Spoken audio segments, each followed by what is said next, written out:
Hey, what is going on, ladies and gentlemen? Satoshi here, and welcome back to another series of videos. Today, I'm going to cover the Plat Doctor Vaivora, which is one of the strongest cleric Vaivora at the moment for Plat Doctor. So the first thing we are going to take a look is actually the Vaivora itself. The first two stats is going to be 221 intelligence and 740 critical rate, 1550 magic critical check, which is super huge for critical damage, 3 skill to incineration, and 60% more for pandemic skill range. The passive effects include the increased maximum of magic damage effects of pandemic panics, given by 50%. So technically, usually it would be 20% with Plat Doctor pandemics, but right now with that Vaivora, it's going to be 30%, which is really good. Now the next one you are going to see is actually apply incineration and black dish streams debuffs of the current level when casting pandemic. So technically you don't have to cast the black dish stream or incineration at the same time when you're using pandemic. Now, another nice thing about Pandemic is that it used to be 100% damage buff with this one, but with the Vaivora, you're actually getting 150% damage buff for Pandemics. This is actually huge, by the way, because when you cast when you cast Pandemics, it automatically applies the debuffs as well as damage bonuses. So technically, you don't have to go through the Black Stream, Incinerations, or any other debuff classes and casting Pandemic. By the time you cast it, you get 150% damage buff right away. The Plat Doctor Vaivora also bind the targets with a debuff for 4 seconds, which is really good, by the way. Also, you don't need max level Pandemic because this Vaivora will always hit 20 target, which is super nice. However, if you use the Pandemic and switch to another weapon, it will completely remove all the debuff as well as the damage bonus. So keep in mind, there is actually one way you can actually utilize this with the Crusader Vaivora, which I just found out. The first thing you're going to do is actually cast Condemn from Crusader Vaivora if you're a Crusader main, and switch to another weapon and use the Pandemic. This actually will save you a lot of time, especially when it comes to cooldown from the Condemned. With this, you're going to have like 15-second Condemned, and then on switch weapon, you're going to have roughly good amount of time to use Pandemic to increase the damage debuff for the for the Condemned or any other skills. But personally, this trick is really hard to perform, especially when you're trying to switch weapon in most situation. If you're doing like weekly boss raids or something else, or maybe trying to increase the damage in Boruta, I personally find very difficult to perform because most of the time I would forget when I'm just switching weapons, and I accidentally use Pandemic first and I switch to the other weapons. I would be completely remove the damage debuffs from the Pandemics and just for the extra fuse cooldown resource coming out for Condemned. But to be honest, it's really depend on you which one you want to do. When it comes to damage debuff, you can always use the weapon switch trick to increase your damage output because you're reducing the cooldowns for Condemned. So in my opinions, if you're a Crusader main and you want to keep the Crusader Vaivora, this is the best way to go to while using the Plat Doctor Vaivora. Now, another thing is that I'm actually going to switch out my sources for Sadu in the future. This is the one thing that I'm looking for because where is Sadus? Oh yeah, Sadu has a crit damage buffs coming out from Prana, which is super nice, by the way. I definitely want to use this because this one will give me more damage to majority of my skills. Exorcist is also nice as well, but at the current right now, the amount of damage debuff that's coming out from 10 mag is way too high. 150% is actually equivalent to up to 2 to 3 classes.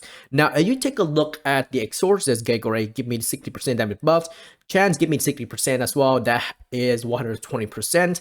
And then if you're using Sadu, you get 45%. So that is roughly 165 magic damage. It's really close to Pandemic because Pandemic gives you 150%, which is really high. You can actually replay one of your classes, except for example, like for mine, I'm going to replace Exorcist with Sadus. You can actually replace Exorcist with Fabric as well. But for Exorcist, the only reason why I could say Exorcist right now because it does so much damage. Also apply debuff spells from the Rubiks. For example, like this one, the Dark version Rubik, reducing enemy attack by 10% with max attributes, and you also have the all magnetics, and you have Katikasu combinations that leave me the burning ground effects, which synergize really well with the Stormart. Now, Stormart will definitely proc the majority of the time, and to be honest, with the Stormart, my amount of damage coming out from the channel mode as well as the raid content is super high. I can always go for Thunderbolt Arts, but with this one, it's gonna be generally so much better because I already have single target damage coming out from the Exorcist as well as Crusaders. But yeah, like I said, you can always go for Turbo Art, but personally, Storm Art is the best way to go, especially using the Pandemic itself. As you can see here, when I cast Pandemic, it already applied the debuff. Look at that. This thing is dying actually really fast, and Storm Art is proccing like crazy. Well, not a crazy, but it's a good amount of times. But yeah, it lasts pretty good amount of time actually because Incineration is like I believe is around 10 seconds, and then Black Stream is like 15 seconds.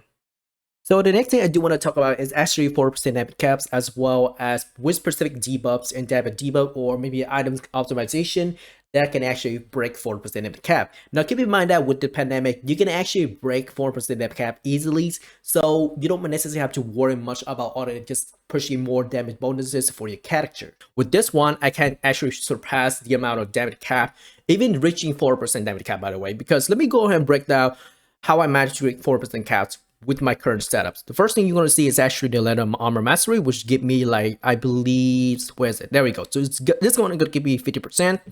Pandemic is going to give me 150%. And then we have the, I believe, Gegore 60%, Chance 60%. So with all this come together, I would have roughly 150 plus 70 plus 70, oops, excuse me, 150 plus 60 plus 60, that is 270 together with the pandemic as well, Gegore and then Chance. And then I'm going to add the 50% from the letter mastery and then 30% from the cars. That is 315 right now. And this card, burning a card for my poison damage, and then 75% coming out for the balance and set effect. So plus 75, that is 390. And I believe I should be able to get more. I don't know the specific numbers I'm getting to. Oh yeah, if I do legendary, I'm gonna get like 100% coming out from the Legend Glacier Legendas leather armors. As you can see down here, so I'm gonna get that set effect bonuses, 100% damage when I'm gonna do the raid content, raid dungeon, border, soul hunts, etc. So technically, I'm already breaking 4% damage caps with the pandemic or Plateau of Vaivora, which is really nice, by the way, in my opinions.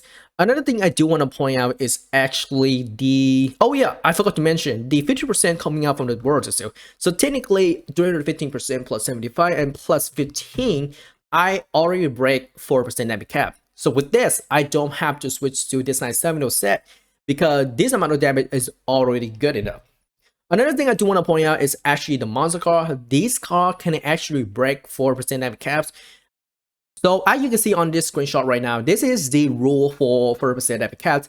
It limited apply to skill effects, buff effect, and debuff, but it does not apply to legend card, monster card, armor mastery, enchant jewels, critical damage, party advantages, damage increase for weapons, damage increase for attack type, final damage, final increase, and as well as item skill effect. I believe item skill effect is generally focused on this one, the balance escalation effect. Some people told me that this is actually included with 4% damage effect, but I don't really know that. But I did some little testing and I found out that the normal card, the monster card, as well as legend card, actually surpassed 4% damage effect. Another thing that surpassed is actually the God Insane from Overload activations on the Overload Ray Inkers. This one will surpass the 4% damage caps as well as the Goddess one. So in my opinion, it generally depending on what you're going to build for your Plat Doctor. In my opinions, because I'm using Plat Doctor along with the cool shaders, it's kind of give me the huge advantage with cooldowns from the weapon switches, but at the same time, it's also annoying as well. But with the Plat Doctor, I find myself doing a lot of damage along with the combos. As you can see, I just dropped this skill over here and just drop every single skill that I have from my Crusader as well as Exorcism. The damage rotation is good as well. I'm not gonna lie, because the damage rotation is actually really fun. All I have to do is just cast the pandemics, and let me go and do the combination here. So the first thing I'm gonna do is actually cast the pandemics, drop Aqua, Condemns, Rubik's, and follow Holy Smash, Retaliation, Holy Smash, Giga Rays, and Sacris, and particularly Goddess at the end. Pretty much that's it. And if I want to use pandemic again, it's gonna come up again. Oh, here's another thing about Plat Doctor, the beat mask, especially for the art, is actually really good. So let's go ahead and reset the monster real quick so I can show you guys. Usually when you cast it, you are going to get a buff. Oh, look, I have to wait a little bit. Oh, there we go. So this is the portion that's coming out of the Plat Doctor. Whenever you cast Black Death Steam, it's gonna last 7 seconds. However, it's gonna spawn again the moment you cast Black Death Steam. Let me cast again. Popping up. It actually does damage once every 1 second. So technically, it's kind of like an extra damage for pandemics, but overall, it's really good. So if you manage to get a level 4 Plat Doctor Vaivora, which increased the Black Death Stream damage, final damage by the way, by 100%, this skill would be broken. completely broken. You can do a lot of damage. You're also healing yourself, by the way. With healing factor, you have the speed to run around. So technically, Plat Doctor is like a core support class that support all DPS classes. In my opinion, if you manage to find a really cheap Plat Doctor Vaivora, definitely want to get it because it's so good and there's no way that you're going to lose anything from this, especially when you're using a Crusader main as well as Plat Doctor. Weapon switch is definitely good. Totally recommend it if you prefer using that. But if you're having a hard time to do the combination or do the combos, don't use it at all. Just keep the Plat Doctor Vaivora. But other than that, I would use the Beak Mask with the art.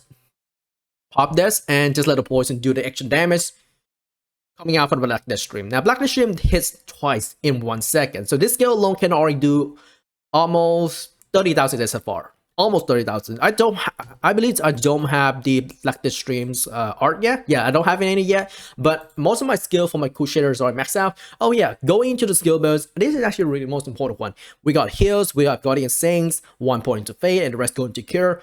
Like I said, Cure is not necessarily needed because Fade is going to be much better.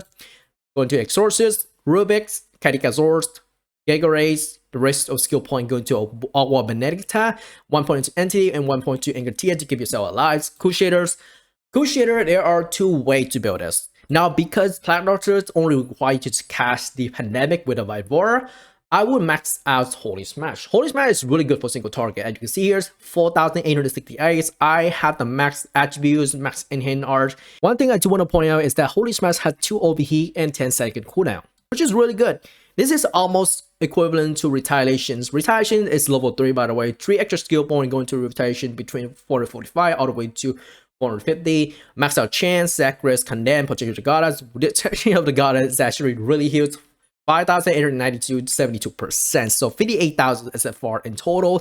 Does a lot of damage. And if you synergy with the Pandemic, you're going to hit cap every single time regardless. In the future, we are going to get a Ring of Light chains. I already seen the Ring of Light chains with the arts where it's kind of throw the hammer around you like a blessed hammer from Diablo. And I would say it's actually really good because you can actually get cast Ring of Light first. 1 point to Holy Smash, by the way, because you want that extra 10% damage debuff to Holy Skills. And then you have Ring of Light sitting around and proc with the Pandemic. For most situations, when I did a joint straight, I rarely stand next to the boss because I know the boss can one-shot me straight up. So regardless how much defense or damage reduction you have, or maybe your HP, I always get one shot by the boss. So in most situations, it better smash Retaliations than Holy Smash. In the future, this is just my opinions. You can actually max Holy Retaliation for AoE damage every 30 seconds, or you have cooldown reduction in your party, you can always go for that one. For Holy Smash, 1 point for debuffs, or you can max it out for single target damage. If you manage to get close to the boss, or you have a lot of defenses, high defenses actually, because my catcher right now only has roughly, where is it? Yeah, 33,000-ish against the boss, which is not a lot by the way. And then either max Ring of Light if you have a lot of defense and a lot of damage reductions, or Holy Smash for single target, or max out Retaliation for AoE damage. But you already have AoE damage coming out from the Stormar, so I don't think you necessarily need it, but that is really dependent on the playstyle, because maxing out Retaliation is really good in PvP. Dropping a nuke from far away in the off screen allow you to do so much damage, and it allows you to kind of harass players in TGWs, especially when they go into the group, drop this thing, and everybody die. It's really fun though. Okay, so next is going to be Plat Doctor. Plat Doctor, in most situations, I would recommend maxing out Healing Factor because it's always heal you every 5 seconds, and you can completely fully heal with this skill. If you max it out, you can also heal your party, by the way. I managed to use this build in a party without a priest, and I'm constantly healing the whole party. Now keep in mind, because I'm getting 150% damage from pandemics, I don't have to worry about chance, normal chance. I always use Chan R, and whenever I use Chan R's and I activate Protection of the Goddess, I fully heal the whole party.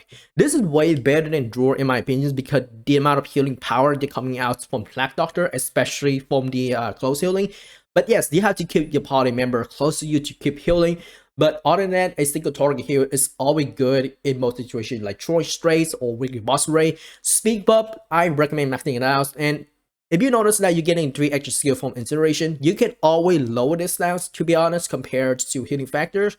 Healing Factor, if you max it out, you have like over 2,000 SFR of healing. That is huge, by the way. It's happening every 5 seconds. Make sure that you use Healing Factor by the time you have full HP, because it always heals at the recorded HP. So if you have like 50% HP, it always heal at 50% HP. So yeah, really good. Black Stream maxed it out, 1 point to Pandemics.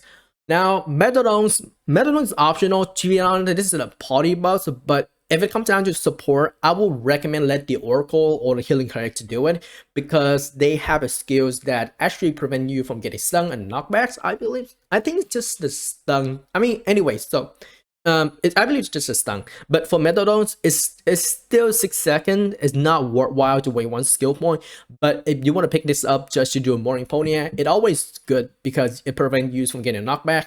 And then you have all the skills as well. You have the 1 point to big man. Definitely want to get this. Definitely want to get the art. Fumigate, it's just so weird, to be honest, because there's not a lot of content that require debuff removals, especially, or maybe in GGW's on the content. It does heal your ally based on the amount of debuff that they get in the party. But to be honest, it feels kind of useless. I'm definitely gonna reset my character to remove Fumigates and invest this point into healing factor for extra healing power, which is really good, by the way. But yeah, other than that, oh yeah, another thing about the installation, because Rubik does have 1 extra debuffs from the Rubik Corruption, you actually can increase damage of the amount of debuff that increased by the skills. It does not exceed over 100%. So technically right now, based on my calculations, I'm doing roughly, I believe, 13,000 SFR, but with the extra number of debuffs, with multiplied by 10, I actually do more damage with this one. So this is like 26,000 SFR, and this is like 30,000 SFR. So the amount of damage coming out from this, it's just tremendous in my opinion. Okay, overall, Plat Doctor is really good. It's really good for singularity, challenge modes, boss raid, join straight, etc. Even the endgame content, because you're reducing the critical resistance, which is really nice, by the way.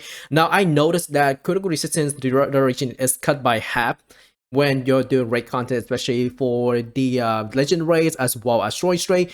But then again, you can always keep up 100% uptime with Pandemics and then switch over to Black Death Strip. So this way you have 100% uptime for critical resistance cuts. Now it's always limited at 50%, especially for legend raid content as well as join strikes or any other game contents. But overall, in my opinion, if you manage to get a really cheap Platinum of Vaivora, get it now as soon as possible before the price go up or get jacked again up to like 700 mils, 800 mils. Anyway, that is pretty much for this video. I know it's a little bit long, but thank you for watching. I hope this video provides you guys more insights about the Black Doctor when it comes to the Vaivora, as well as the build setup and which class specifically you need to pick up to maximize out your damage outputs as well as the damage bonuses. This is Satoshi once again, and I'll see you all in the next videos. Peace out.